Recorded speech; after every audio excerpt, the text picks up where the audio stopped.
በስመ አብ ወወልድ ወመንፈስ ቅዱስ አሐዱ አምላክ አሜን። ተባረካችሁ የተወደዳችሁ በጌታችን በአምላካችን በመድኃኒታችን በኢየሱስ ክርስቶስ ፍጹም ሰላም፣ ምሕረት፣ በጎነት ሰማያዊ በሆነ ስፍራ መንፈሳዊ በሆነ በረከት የተባረካችሁ በጎ ሐሳቡ ቅዱስ ፈቃዱ ሆኖ እግዚአብሔር ልጆች ተብለን እንድንጠራ አብ እንዲህ ያለውን ፍቅር የሰጠን መንፈስ ቅዱስ ለርስቱ ለመንግስቱ የጠራን ያተመን ሀብተ ወልድ ስመ ክርስቲያን የሰጠን ብሩካን እግዚአብሔር ልጆች ሁላችሁ ደህና ቆያችሁ።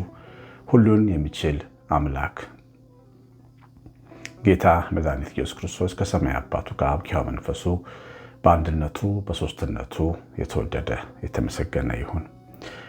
የእግዚአብሔር ልጆች እግዚአብሔር እንድናስበው እንድናስታውሰው ጥንቱን ዘመን ያለፍንበትን መንገድ የሚፈልገው ነገር እንዳለ ሁሉ ደግሞ እንድንዘነጋው የሚፈልገውም ነገር እንዳለ ነው ዛሬ መንፈስ ቅዱስ የሚነግረን የሚያስተምረን። በኢሳይያስ ትንቢት ምዕራፍ 43 ቁጥር 15 ጀምሮ እንዲህ ይላል። ቅዱሳችሁ የእስራኤል ፈጣሪ ንጉሳችሁ እግዚአብሔር እኔ ነኝ። እግዚአብሔር በባህር ውስጥ መንገድን በኃይለኛም ውሃ ውስጥ መተላለፊያን ያደርጋል። እግዚአብሔር ሰረገላን፣ ፈረሱን፣ ሰራዊቱን፣ አርበኛውን ያወጣል። እነሱ ግን በአንድነት ተኝተዋል። እነሱም ቀርተዋል፣ እንደ ጠዋፍ ኩስታሪም ጠፍተዋል። እግዚአብሔር እንዲህ ይላል፣ የፊተኛውን ነገር አታስተውሉ፣ የጥንቱንም ነገር አታስቡ። እነሆ አዲስ ነገር እናደርጋለሁ፣ እርሱ አሁን ይበቅላል፣ እናንተም አታውቁም። በምድረ በዳም መንገድ በበረሃም ወንዞችን አደርጋለሁ። እንግዲህ ያው ቅዱስ እግዚአብሔር ልዩ እግዚአብሔር አልቦ ምሳሌ የሌለው ባህሪው ቅዱስነቱ ክብሩ የተወደደ የተመሰገነ ነው። የኛ አምላክ የኛ አባት ስሙ የተወደደ የሆነና ቅዱሱ የእስራኤል ጠባቂ እንዲህ ይላል። የኛ ቅዱስ የኛ ልዩ ነው። ቅዱስ ማለት ልዩ ማለት ነው። የተለየ ነው። ምሳሌ የሌለው ነው። የኛ አምላክ ለእኛ ለምናመልከው ለምንከተለው አባታችን ነው አቡነ ዘበሰማያት ለምንለው ለእኛ ልዩ ነው። ልዩአችን ነው። ምንሳሳለት የምንወደው የሚያፈቅረን የሚሳሳልን የሚንሰፈሰፈል ራቆቱን መስቀል ላይ በመከራ በሕማም የተንዘፈዘፈ የወደደን የሞተልን ልዩ ነው የኛ ቅዱስ እና ቅዱሳችሁ እንዲህ ይላል ነው የሚለን ስጀምር ቅዱሳችሁ እግዚአብሔር እንዲህ ይላል።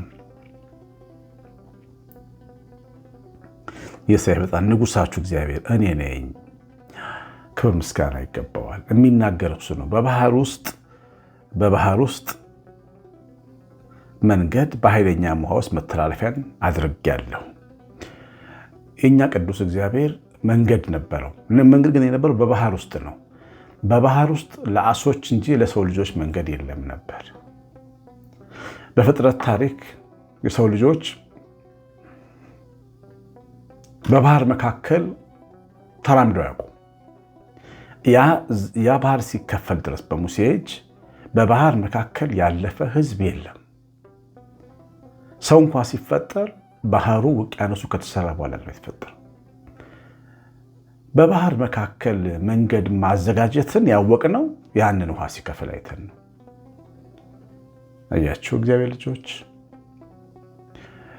አምላካችን ሁሌ አዳዲስ ስራዎችን በመስራት የታወቀ ነው። መንገድ ያበጃል። የብዙ ሰዎች ጥያቄ መንገድ ነው። እንዴት አድርጌ ልቋቋመው? እንዴት አድርጌ ልልመደው? እንዴት አድርጌ ላሸንፈው? እንዴት አድርጌ ልድረስበት? እንዴት አድርጌ ልረዳው? እንዴት አድርጌ ልቀደስ? እንዴት አድርጌ ልቁም ልጽና? እንዴት የሚሉ ጥያቄዎች አሉት። መንገድ የሚፈልግ ጥያቄ ነው። ጥያቄ በባህር ውስጥ መንገድ ካለ እግዚአብሔር በእያንዳንዳችን ጉዳይ ፊትም መንገድ እንዳለው ያሳያል። በባህር ውስጥ በማይታሰብ ቦታ መንገድ ካለው ብዙ ሰዎች በምናስበው በምንረዳው መንገድ ሳናስበው መንገዶች ሊያሳየን ይችላል። ታላቅ አምላክ ስራው ብዙ ልዩ አምላክ አለ። መንገድ አለው የኛ አምላክ። መንገድን ያሳያል የኛ አምላክ። መንገድ የጠፋባችሁ ሰዎች ምንድን ነው? እንዴት ነው የምደርሰው? ወደምትሉት በጎ መድረስ ያደርሰናል እግዚአብሔር። በባህር ውስጥ እንኳን መንገድ እንዳለው ሰምተናል። በባህር ውስጥ መንገድ ያለው በኃይለኛ ውሃ ውስጥ መተላለፊያን የሚያደርግ ውሃው ኃይለኛ ነው። ለመሻገር አይደለም፣ ለማለፍ አይደለም፣ ለመቅዘፍ ለመዋኘት የሚያስቸግር ማዕበል በተሞላበት ባህር መካከል መተላለፊያን ያደርጋል። እግዚአብሔር ይሁን ሲል የማይታለፍ ነገር የለም። እግዚአብሔር በቅዱስ ፈቃዱ ሲፈቅድ ልጆቹን የማያሳልፍበት ጎዳና የለም። እኛንን የሚመስለን የማያልፍ የሚመስለን፣ እኛንን መንገድ ዝግ የሚመስለን፣ እኛንን የከፋን፣ እኛንን የጨነቀን፣ እንዴት ሆናሉ የምንል፣ እንዴት ያልነጋልን፣ ቀን ያልመሸልን እኛንን በትንሹ አእምሯችን ስለምንመራ ነው። በእግዚአብሔር ቅዱሱ ኪዳን የሚመሩ ግን መንገድ ምንና መተላለፊያ እንዳለ በኃይለኛ ባህር መካከል መረዳት አለባቸው፣ መቀበል አለባቸው። ይህንን እውነት እግዚአብሔርን እንደ ታላቅነቱ ልንቀበለው ይገባል። የእኛን ጌታ በእውነትም እንደ ጌትነቱ ልንቀበለው ይገባል። ጌትነቱ ሰፊ ነው። በሰማይ ላይ፣ በምድር ላይ፣ በባህር ላይ፣ በቀላያት ላይ፣ በደመናት ላይ፣ በመላእክት ላይ፣ በማናቀው ዓለም ላይ ጌታ ነው። የእኛ ጌታ ልዕልናውን እንደ እግዚአብሔርነቱ ትከሻ ልናምነው ይገባል፣ ልንቀበለው ይገባል። እንደኛ መንገድ የሚዘጋበት እየመሰለን ምናመልከው ሰዎች መኖር የለብንም። እንደኛ መተላለፊያ የሚያጣ ዝግ መንገድ የሚሆንበት እየመሰለን የምንከተለው ሰዎች መኖር የለብንም። ይህንን ነው በኢሳይያስ በኩል መንፈስ ቅዱስ የሚነግረን እና ጠላቶች እንዴት እንደቀጣ ሰራዊቱም ባለሰረገላውም አርበኞችም ወድቀዋል፣ አይነሱም፣ ቀርተዋል፣ እንደ ጧፍ ኩስታሬ ጠፍተዋል። እግዚአብሔር እንዲህ ይላል፣ የፊተኛውን ነገር አታስተውሉ፣ የጥንቱንም ነገር አታስቡ፣ አዲስ ነገርን አደርጋለሁና። ምን ማለቱ ነው? መቼም እምነታችን የሚያድገው የትናንትናውን ነገር እያሰብን ነው አይደል እንዴ? በአባቶቻችን ላይ የሰራውን የእጁን ተአምራት እየተማረን ነው እምነታችን የሚያድገው። እምነት ከመስማት ነው ይላል እግዚአብሔር ቃል። ምን ሰማውም በእምነት እግዚአብሔርን በማመን ያሸነፉ፣ ከመስጠም የዳኑ፣ በረሃ የለመለመላቸው፣ ከሞት የተረፉ፣ ሙታናቸውን በትንሣኤ የተቀበሉ ቅዱሳንን ታሪኮች እየሰማን ነው። እግዚአብሔር ሕያው አምላካችን ክንዱ የሰራበትን ሕዝብና ዓለም እያሰብንና የሰማን ነው የምንማረው። ግን ለምንድን ነው ደግሞ እርሱ የሚለን? ምን ማለቱ ነው? ትናንት ያደረኩትን አይነት ነገር አላረግም ማለት ነው። የተሻለ አረጋለሁ ማለት ነው። አዲስ ነገር አረጋለሁ ማለት ነው። ትናንት የኤርትራን ባህር ተሻግረዋል እስራኤል። ምድረ በዳ ውስጥ ግን ከድንጋይ ደም ውሃ ጠጥተዋል። ከድንጋይ ውሃ ይፈሳል ብሎ አላሰቡም ነበር። ከሰማይ እንጀራ በልተዋል። በሰው ልጅ ታሪክ የሌለ ነገር አይተዋል። የኢያሪኮ ግን በሰባተኛው ቀን ሲወድቅ ሲደረመስ እንዲሁ ሳይነኩት አይተዋል። የዮርዳኖስ ውሃ ሲቆም መፍሰሱን ሲያቆም አይተዋል። የአሞራን ንጉሥ ሲሆን የባሳን ንጉሥ አግ ሲመታ አይተዋል። ከዛ በኋላ የበልዓም እርግማን ሲቀየር ወደ በረከት አይተዋል። ርስታቸውን በገመድ ሲወርሱ ማር ወተት ሲበሉ አይተዋል። ኪዳን ሲፈጸም አይተዋል።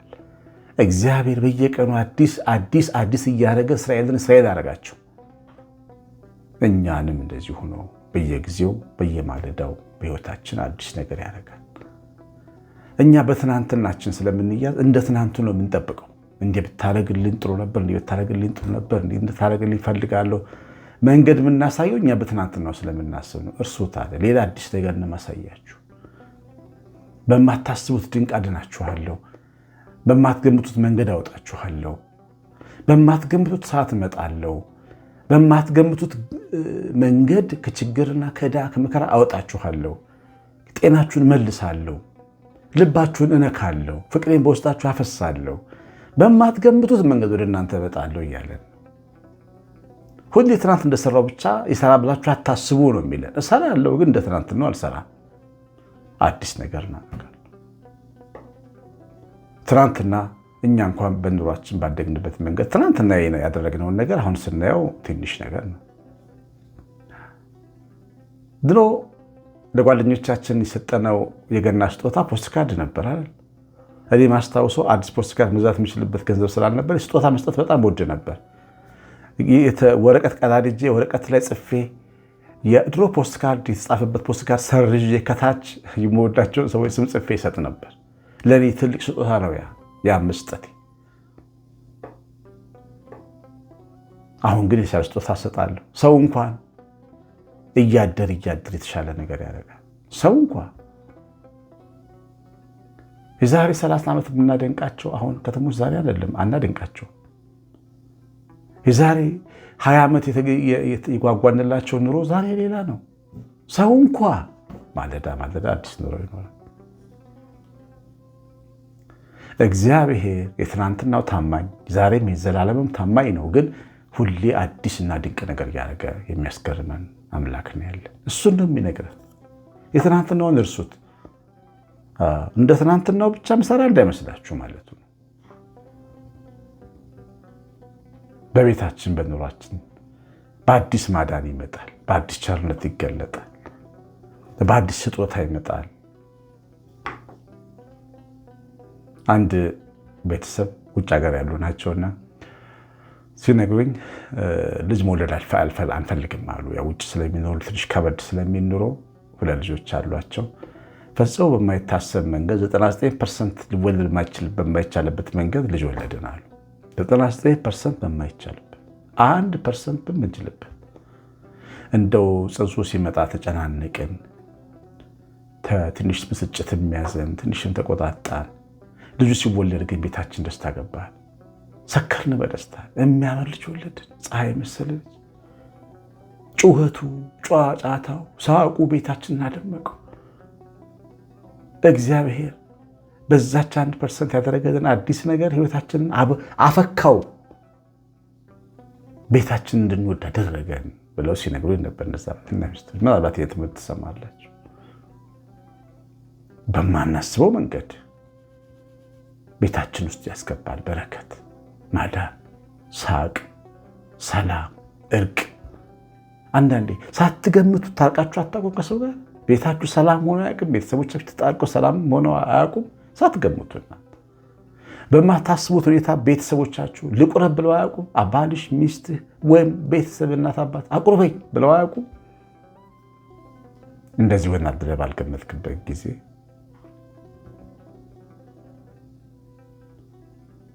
ጎረምሳ ልጅ ቤት ዘግቶ የሚቀመጥ ልጅ ካሁን ምን ሆነ ምን አሰበ ስትል ተነስቶ መንፈሳዊ ለመሆን ሲሞክር ቤተክርስቲያን መሄድ ሲጀምር ስታይ አልተገረምክም? ይኸውላችሁ ማለዳ አዲስ ነገር ያደርጋል እግዚአብሔር። ፈጽሞ ማንገምተውን ነገር ነው የሚያደርግልን። ተስፋ አድርጉና ጠብቁት። ተስፋ አድርጋችሁ መኑ፣ ተከተሉ። ሁሌ ማለዳ አዲስ ነው። ማለዳ አዲስ ነው፣ ታማኝነቱን ብዙ ነው ይለናል ኤርምያስ። ሁልጊዜ አዲስ ነው፣ ታማኝነቱ ብዙ ነው። እኛ ጌታ ደግሞ ታማኝ ነው። ያረጋል፣ በቃ አይከዳም። የትናንትናን እርሱት ሲል የትናንትና ሁለት ነገር አረጋለው ማለት አላረግም፣ ሌላ አዲስ አረጋለሁ ማለት ነው። ትውልድና ትውልድ አዲስ ስራውን እያየ ይኖራል። እኛ የምናየው አዲስ ስራውን ነው። አያችሁ፣ ከኛ በኋላ ሊመጣው ትውልድ አዲስ ስራውን ያያል። በየዕለቱ አዲስ እንደሆነ ዘመንና ዘመን ያልፋል። ዘላለም እንኖራለን። ሁሌ አዲስ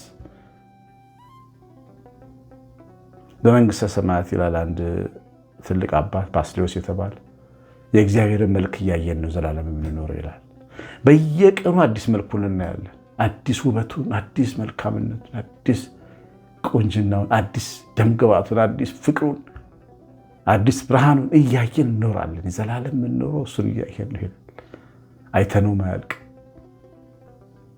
ድንቅ አድራጊ ቅዱስ እግዚአብሔር በአዲስ ነገር ይጎብኛችሁ።